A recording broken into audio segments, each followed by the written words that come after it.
सावन पुत्रदा एकादशी का व्रत कैसे आप सभी करें, आइए जानते हैं पूजा विधि, सभी उपाय, शुभ मुहूर्त, सोमवार को व्रत का पारणा कैसे किया जाएगा, इन सब की जानकारी आप इसी वीडियो में प्राप्त करेंगे। बस आप अंत तक बने रहें।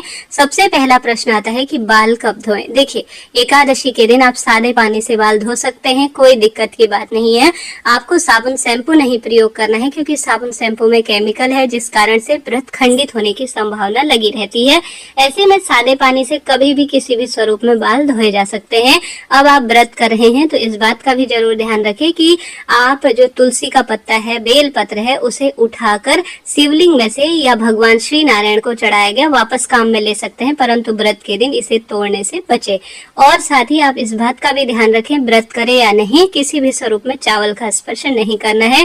गुरु जी का जो खीर और जो घी वाला उपाय है, उसमें भी आपको चावल की खीर नहीं बनानी है, बल्कि उसमें आपको इस बात का ध्यान रखना है कि आप साबूदाने की ही खीर बनाएंगे या मखाने की खीर बनाएंगे। व्रत कब करना है? देखिए, व्रत आप सभी चाहें तो 23 तारीख को करें, क्योंकि यह परिपूर्ण एकादशी उदया तिथि अनुसार हमें प्राप्त हो रही है और यह दशमी युक्ता एकादशी भी नहीं है, तो परिपूर्ण एकादशी 23 तारीख की है। तो आप चाहें तो 23 तारीख को कर सकते हैं, और उससे ज्यादा श्रेष्ठता है 24 तारीख की एकादशी करने के लिए, क्योंकि यह साल की सबसे महाद्वादशी, जो कि कुल 3-4 ही ऐसी द्वादशी होती है जिनका वर्णन अद्भुत है, तो यह वही द्वादशी है। तो आप सभी चाहें तो इस 24 तारीख के सोमवार के पुत्रदा एकादशी को ले सकते हैं। इसमें त्रिस्पर्शा एकादशी का भी संयोग हो रहा है, एक तो एकादशी, एक तो द्वादशी और श्रेष्ठ त्रयोदशी और सोमवार का दुर्लभ संयोग। तो आप सोमवार युक्त एकादशी 24 तारीख की कर सकते हैं, अति उत्तम रहेगा। आप चाहें तो सिर्फ और सिर्फ 23 तारीख की एकादशी भी कर सकते हैं। मैं और मेरा परिवार, मेरी अपनी बात कहूँ तो हम 23 तारीख को एकादशी व्रत करने का सोच रहे हैं। सोमवार को हम वैसे भी सोमवार व्रत करते हैं कई वर्षों से, तो सोमवार व्रत भी हो जाएगा, एकादशी और द्वादशी व्रत भी हो जाएगा। दोनों व्रतों में फलाहार लिया जा सकता है। तो मैं तो 23 और 24 दोनों दिन के एकादशी व्रत, सोमवार व्रत की और द्वादशी व्रत को महत्वता दूंगी। मेरी माने, आप मेरे कहे अनुसार दोनों दिन का व्रत करें। अब व्रत कैसे करना है, व्रत में क्या खाना होता है, सुनिएगा। देखिए, व्रत में आप चाय ले सकते हैं, फलाहार ले सकते हैं, साबूदाने की खीर खा सकते हैं, आलू का हलवा खा सकते हैं, दूध दही सब लिया जा सकता है। अब व्रत कैसे करें? देखिए, सबसे पहले जल्दी उठ जाएं, सूर्य उदय के आसपास या सूर्य मुख को देखते हुए, अर्थात सूर्य उदय के समय गंगा जल, मिश्रित जल और तुलसी की लकड़ी को नहाने के पानी में घुमाकर ओम नमो भगवते वासुदेवाय श्री शिवाय नमस्तुभ्यम महामंत्रों का जप करते हुए लाल या पीले रंग के वस्त्र पहने, पीताम्बर रंग बहुत ही अधिक प्रिय है।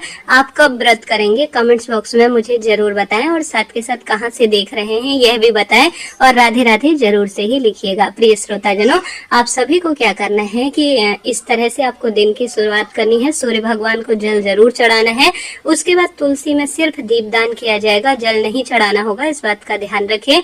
तुलसी की मिट्टी अपने मस्तक पर धारण कर ले और द्वार पर एक चुटकी हल्दी डालकर आप दीपदान कर लीजिएगा। उसके बाद आप सभी को पूजा विधि बहुत सरल रहती है, कोई कठिनाई नहीं है। इस दिन गोदुग्ध अर्थात गौ माता का जो दूध होता है, उसमें तुलसी पत्ता रखकर श्री नारायण के विग्रह स्वरूप को दूध और केला और विशेष तौर पर 11 तुलसी के पत्ते प्रसाद स्वरूप, भोग स्वरूप आप जरूर लगाएंगे, इस बात का ध्यान रखें। सबसे पहले आज श्री नारायण की पूजा करें। शंख में कच्चा दूध भरकर तुलसी पत्र उसमें डालकर भगवान के विग्रह स्वरूप को स्नान कराएं और फिर शुद्ध जल से स्नान कराएं।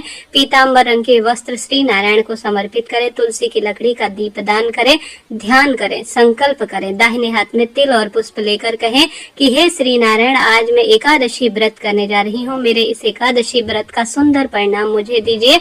ऐसी आप प्रार्थना कर कर संकल्प ली हुई वस्तु को भगवान के श्री चरणों में आप छोड़ दीजिए। विधि विधान से भगवान की पूजा करें और प्रार्थना करें कि मुझे उत्तम संतान दीजिए, सौभाग्य दीजिए, वंश वृद्धि में सहायता कीजिए और घर में सुख शांति जो है जैसा है उस स्वरूप में बनाए रखे। कहने का अर्थ है जो कामना है वह आप करें। जैसी भी आपसे पूजा हो, भोग प्रसाद नैवेद्य समर्पित कर कर विधि विधान से पूजन करने का प्रयत्न करें। सरल पूजा रहती है, कथा इत्यादि दूसरे चैनल पर आ जाएगी, तो इस तरह से आप कथा इत्यादि करें। आप नाम जप कर सकते हैं, विधि विधान से पूजन कर कर भूल चूक के लिए क्षमा प्रार्थी हो जाइए। भगवान को जैसा मैंने उपाय के रूप में आपको बताया, आप 11 तुलसी के पत्ते और साथ ही 1 कटोरी दूध और साथ के साथ आप सभी विशेष तौर पर जो केला होता है उसका भोग आप भगवान को जरूर लगाएं। बाद में इसी जो है दूध को और साथ के साथ केला को और तुलसी पत्ता को आपको प्रसाद स्वरूप में, देखिए तुलसी पत्ता व्रत के दिन तो ग्रहण ना करें, दूसरे दिन व्रत पारण के समय इसी तुलसी पत्ते को आप ग्रहण करें। साथ के साथ आप सभी इस बात का ध्यान रखें कि आप सभी को जो यह तुलसी का पत्ता लेना है ना, ये दूसरे दिन आपको पारण के समय लेना होगा। उस समय आपको तुलसी पत्ता नहीं लेना है। जो निसंतान दंपति है या कोई भी व्यक्ति अगर प्रसाद स्वरूप यह केला और ये दूध ग्रहण करते हैं तो सौभाग्य का वरदान मिलता है और धन संपदा बढ़ती है। तो यह प्रसाद आपको जरूर ही प्रभु को समर्पित करना है। इसके साथ ही शिवलिंग पर आप सभी को गंगा जल, जैसे कि आप जानते होंगे पितृ तृप्ति के लिए आप 7 की संख्या में गंगा जो थोड़ा सा बेलपत्र है वह जल के लोटे में डाल लीजिए और गंगा जल अपने साथ ले लीजिए और शिवलिंग पर आप गंगा जल और 7 बेलपत्र शिवलिंग पर चढ़ाएं। थोड़ा सा नंदी बाबा को भी यही गंगा जल मिश्रित जल चढ़ाते हैं तो पितृदोष मिटता है और एकादशी व्रत आपका सफल हो जाता है।